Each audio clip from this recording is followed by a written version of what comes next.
Hello friends, कैसे हैं आप सभी। मैं शिव कुमार स्वागत करता हूं आप सभी का आपके अपने यूट्यूब चैनल पर।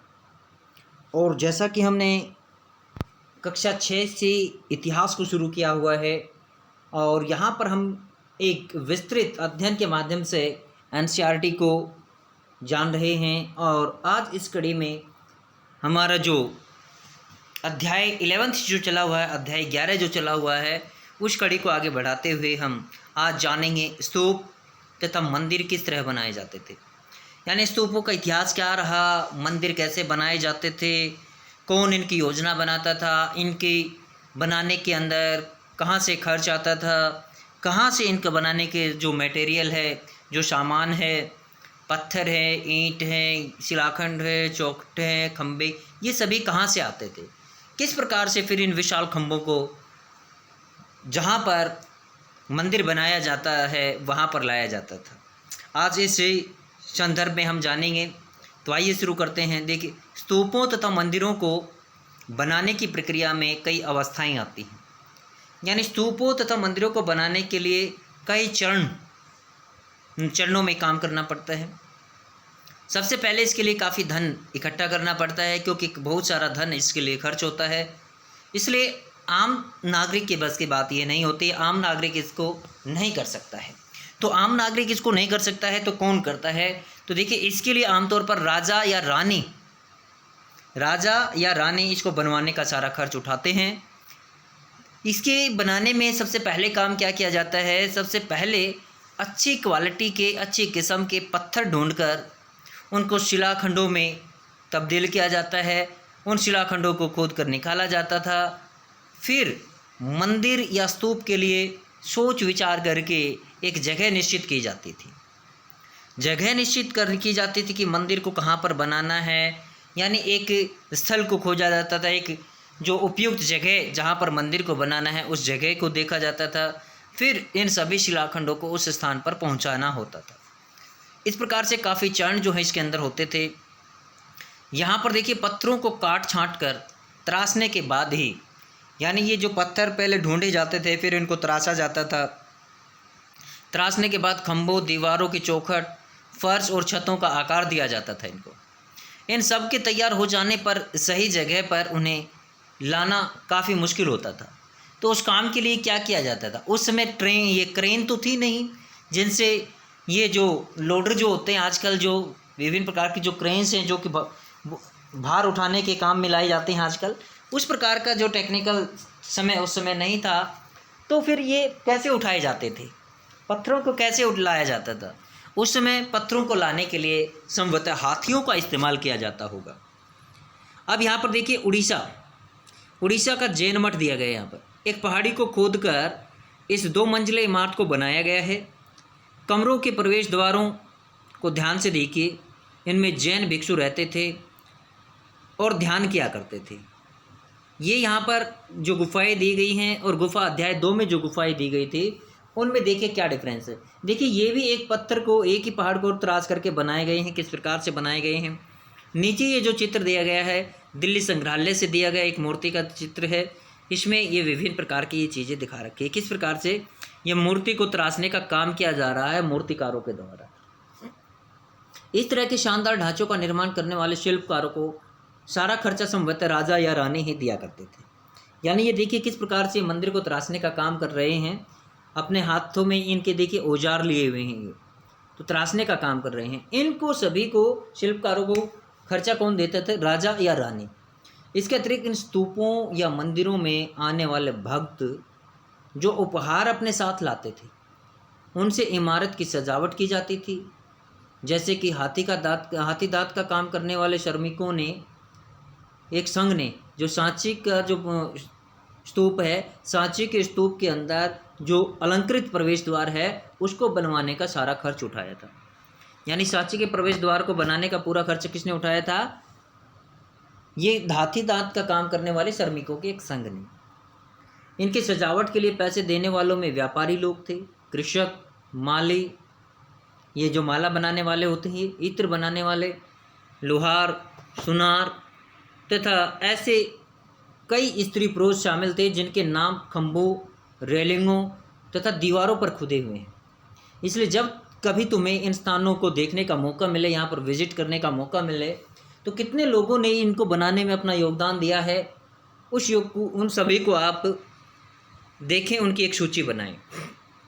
अब यहाँ पर देखिए चित्रकला, चित्रकला के संदर्भ में देखिए हमारा चैप्टर का नाम क्या है, इमारतें, चित्र और किताबें। तो हम इमारतों के बारे में जान चुके हैं। अब चित्रकला के बारे में देखिए, मानचित्र 7 में अजंता को ढूंढो। अजंता वह स्थान है, वह जगह है जहाँ के पहाड़ों में सैकड़ों सालों के दौरान कई गुफाएं खोदी गई थी। इनमें से ज़्यादातर बौद्ध भिक्षुओं के लिए बनाए गए विहार थे। इनमें से कुछ को चित्रों के द्वारा सजाया गया था। यहाँ इनके कुछ उदाहरण दिए गए हैं। गुफाओं के अंदर अंधेरा होने की क्या वजह रही होगी? क्योंकि गुफाओं के अंदर अंधेरा होने की वजह से यहाँ पर क्या बनाए गए हैं, अधिकांश चित्र मसाल, जो मसाल होती हैं, मसालों की रोशनी में बनाए गए। इन चित्रों के रंग जो है 1500 साल बाद भी आज वैसा ही चमकदार रंग है जैसा कि पहले था। ये रंग पौधों तथा खनिजों से बनाए गए थे। इन महान कृतियों को बनाने वाले कलाकार अज्ञात हैं, इनके बारे में कोई जानकारी उपलब्ध नहीं है। यहाँ पर देखिए अजंता के चित्र दिए हुए हैं। इनमें से प्रत्येक चित्र में जो दिखता है उसका वर्णन कीजिए, यानी ये जो चित्र है आप इन चित्रों का वर्णन कीजिए, किस प्रकार से ये चित्र जो हैं दिखाए गए हैं। अब ये हमने इनके बारे में जाना। अब जानते हैं हम पुस्तकों की दुनिया में। आइए अब हम पुस्तकों की दुनिया में चलते हैं और पुस्तकों की दुनिया के माध्यम से जानेंगे कि उस समय रचनाएं किस प्रकार से की जाती थी। इस युग में कई प्रसिद्ध महाकाव्यों की रचना की गई है। भी प्रसिद्ध महाकाव्यों की रचना में, इन उत्कृष्ट रचनाओं में स्त्री पुरुषों की क्या क्या मिलता है इन महागाथाओं के अंदर? इन महाकाव्यों के अंदर स्त्री पुरुषों की वीर गाथाएं होती हैं, देवताओं से जुड़ी हुई कथाएं होती हैं। ऐसे ही एक महाकाव्य है शिल्पाधिकारम, तमिल महाकाव्य है ये, जो कि 1800 साल पहले रचा गया था। और इनके जो रचनाकार हैं इलांगो, जो कि एक महान कवि हैं, तमिल भाषा के एक महान कवि। इसमें क्या कहानी दी हुई है, कोवलन नाम के एक व्यापारी की कहानी है। कोवलन नाम का एक व्यापारी था, उसकी कहानी है। पुहार में रहता था, अपनी पत्नी, उनकी पत्नी का नाम कनगी, पत्नी का नाम क्या था, कनगी। कनगी की उपेक्षा किया करता था और उसकी उपेक्षा करके, कनगी की उपेक्षा करके एक माधवी के प्रेम प्रसंग में वो फंसा हुआ था। अब जो माधवी थी, माधवी से प्रेम करता था। बाद में क्या होता है कि कनगी और कोवलन पुहार को छोड़कर मदुरई चले जाते हैं। वहाँ पांड्य राजा के दरबारी जौहरी ने कोवलन पर चोरी का आरोप, झूठा आरोप लगा दिया। देखिए कहानी में क्या मोड़ आता है यहाँ पर। देखिए कि किस प्रकार से कनगी और माधवी के अंदर से कौन उसको सच्चा प्रेम करती है, इस कहानी को जरा देखिए। जब ये मदुरई जाते हैं, मदुरई किसकी राजधानी थी, पांड्य राजाओं की। जो पांड्य राजा थे, पांड्य राजाओं की राजधानी मदुरई, वहाँ चले जाते हैं। राजा के दरबारी जौहरी ने कोवलन पर चोरी का आरोप लगाया, जिस पर राजा ने उसे मृत्युदंड दे दिया। किसको, कोवलन को मृत्युदंड दे दिया जाता है। कनगी जो अभी भी उससे प्रेम करती थी, कनगी जो अभी भी उससे प्रेम करती थी, इस अन्याय के कारण दुखी और रोष से भर गई कनगी। उसने मदुरई का शहर का विनाश कर डाला। किसने, कनगी ने मदुरई शहर का विनाश कर डाला। ये शिल्पाधिकारम से लिया गया एक उद्धरण दिया गया है, इसको देख लेते हैं। चलो बाद में देखते हैं। चलो एक मणिमेखले ये दूसरा है, इसको देख लेते हैं। कनगई का जो लिया हुआ है यहाँ से शिल्पाधिकारम। शिल्पाधिकारम के रचयिता कौन, इलांगो। कौन है, इलांगो, एक महान तमिल कवि। यहाँ कवि ने कनगी के दुख का वर्णन इस तरह से किया है।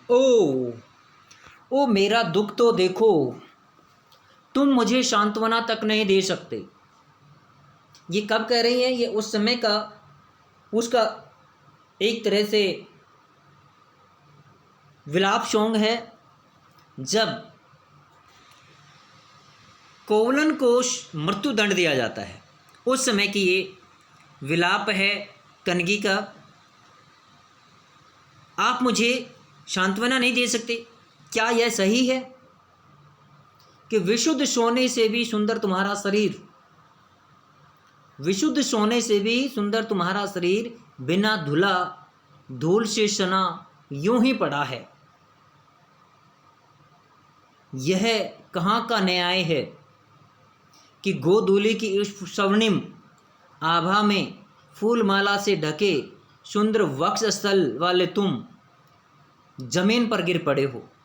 मैं अकेली असहाय और हताश होकर खड़ी हूँ। क्या ईश्वर नहीं है? क्या इस देश में ईश्वर नहीं है?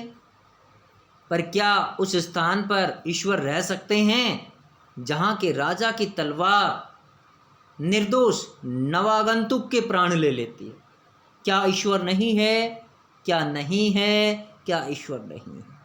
ये देखिए कितना जो कैसा विलाप कनगी कर रही है, किस प्रकार का वहाँ के एक तरह से न्याय व्यवस्था पर जो प्रश्न चिन्ह लगाया गया है वहाँ पर, कि एक झूठे आरोप लगने से क्या राजा को कभी न्याय नहीं करना चाहिए? क्या राजा को उसकी जांच पड़ताल नहीं करनी चाहिए? एक निर्दोष व्यक्ति को प्राणदंड देते समय क्या राजा की जुबान नहीं कांपती? इसके बारे में ये संकेत किया जा रहा है। यहाँ पर एक और तमिल महाकाव्य मणिमेखलाई, एक और तमिल महाकाव्य मणिमेखलाई के करीब 1400 साल पहले जो सतनार, मणिमेखलाई के रचनाकार कौन है? सतनार, सतनार के द्वारा लिखी गई है। इसमें कौलन तथा माधवी की बेटी की कहानी है। देखिए यहाँ पर आप समझ गए होंगे कि कौलन और जो माधवी, माधवी कौन थी? कौलन की प्रेमिका। और कनगी कौन थी? कनगी थी कौलन की पत्नी। तो कौलन तथा माधवी की बेटी की कहानी है। ये रचनाएं कई सदियों पहले ही खो गई थी। आज उनकी पांडुलिपियाँ हैं वो दोबारा लगभग 100 साल पहले मिली हैं। इन्हीं के अंदर कुछ अन्य लेखक हैं जैसे कालिदास, जिनके बारे में तुमने अध्याय 10 में पढ़ा। संस्कृत के महान कवि रहे हैं, ये लेखक रहे हैं। यहाँ कालिदास की एक कृति है मेघदूत, उसका एक श्लोक है। यहाँ उनकी सबसे प्रसिद्ध रचना मेघदूत से एक अंश लिया गया है। यहाँ एक विरही प्रेमी बरसात के बादलों को अपना संदेशवाहक बनाने की कल्पना करता है। यानी किस प्रकार से प्रकृति को अपना संदेशवाहक बनाने की कोशिश की जा रही है, यानी ये प्रकृति प्रेमी। देखो इसमें किस तरह कवि ने बादलों को उत्तर की ओर ले जाती ठंडी हवा का वर्णन किया है। कैसे? तुम्हारी बौछारों से मुलायम हो उठी मिट्टी की भीनी खुशबू से भरे, तुम्हारी बौछारों से मुलायम हो उठी मिट्टी की भीनी खुशबू से भरे, हाथियों की सांस में बसे जंगली गूलर को पकाने वाले शीतल बयार तुम्हारे साथ धीरे धीरे बहेगी, तुम्हारे साथ धीरे धीरे बहेगी। यानी बादलों की जो घटा छाई हुई है, घटा के साथ जो मंद मंद हवा चल रही है, उस हवा को किस प्रकार से कवि ने अपने शब्दों के अंदर पिरोया है। क्या तुम्हें लगता है कि कालिदास को प्रकृति प्रेमी कहा जा सकता है? इस कविता को पढ़ने पर निसंदेह कालिदास को प्रकृति प्रेमी कहा जा सकता है। देखिए पुरानी कहानियों का संकलन किस प्रकार का रहा, संरक्षण कहाँ से मिलता था इन लोगों को। देखिए हिंदू धर्म से जुड़ी कई कहानियों जो पहले से प्रचलित थी, हिंदू धर्म से जुड़ी हुई बहुत सी कहानियाँ जो काफ़ी समय से प्रचलित थी, इस काल में लिखी गई। इनमें पुराण भी शामिल हैं। पुराण का शाब्दिक अर्थ क्या होता है? पुराण का शाब्दिक अर्थ होता है प्राचीन। पुराणों में विष्णु, शिव, दुर्गा या पार्वती जैसी देवी देवताओं से जुड़ी कहानियाँ हैं। इनमें इन देवी देवताओं की पूजा की विधियाँ बताई गई हैं। इनके अलावा इनमें संसार की सृष्टि तथा राजाओं के बारे में भी काफ़ी कहानियाँ मिलती हैं। अधिकतर पुराण देखिए किस भाषा में लिखे गए हैं? अधिकतर पुराण सरल संस्कृत भाषा में लिखे गए हैं और श्लोक के माध्यम से लिखे गए हैं, जिसे सब सुन सकते हैं, समझ सकते हैं। स्त्रियां हों या शूद्र हों, जिन्हें वेद पढ़ने की अनुमति नहीं थी, वे लोग भी पुराणों को सुन सकते थे, पढ़ सकते थे। पुराणों का पाठ पुजारी मंदिर में किया करते थे, जिसे लोग सुनने के लिए मंदिरों में जाया करते थे। यहाँ पर देखिए दो अन्य महाकाव्यों का वर्णन मिलता है। दो महाकाव्य जो कि भारत से संबंधित हैं, क्या? एक है महाभारत और एक है रामायण। लंबे अरसे से लोकप्रिय रहे हैं। टीवी पर कभी संचालन होता था तो लोग घरों का काम छोड़ करके उनको देखने लग जाते थे। तुम में से भी कुछ बच्चों ने इन कहानियों को देखा होगा, सुना होगा। महाभारत क्या है? महाभारत कौरव और पांडवों की कहानी है। कौरव और पांडवों के बीच युद्ध की कहानी है। इस युद्ध का उद्देश्य पुरुवंश की राजधानी हस्तिनापुर की गद्दी प्राप्त करना था।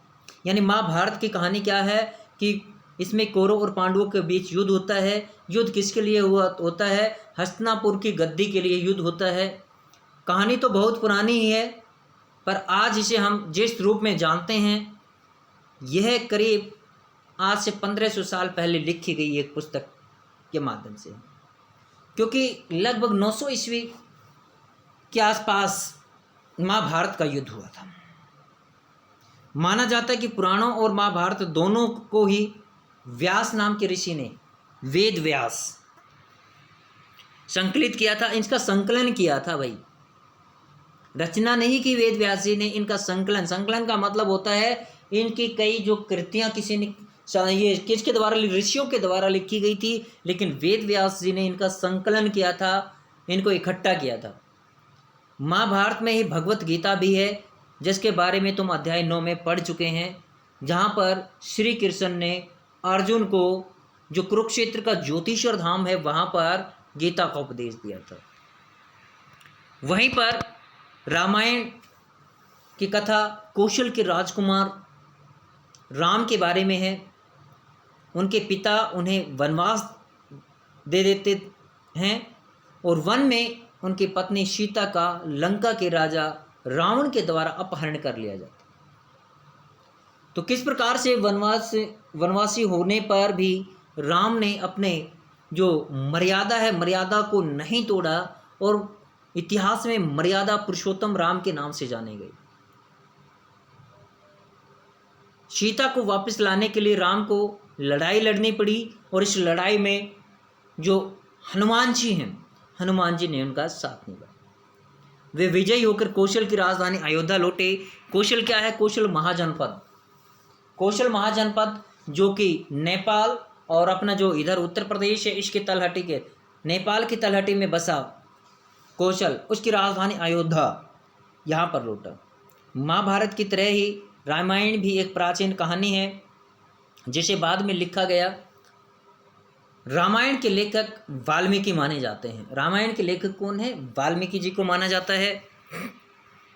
यहाँ पर जो विभिन्न प्रकार के, देखिए बंदर राज की कहानी भी यहाँ पर दी गई है। तो इन सभी के बारे में हम नेक्स्ट वीडियो में डिस्कस करेंगे। आज के लिए हम इतना ही जानते हैं। तो आज के लिए इतना ही। Thank you. Have a nice day.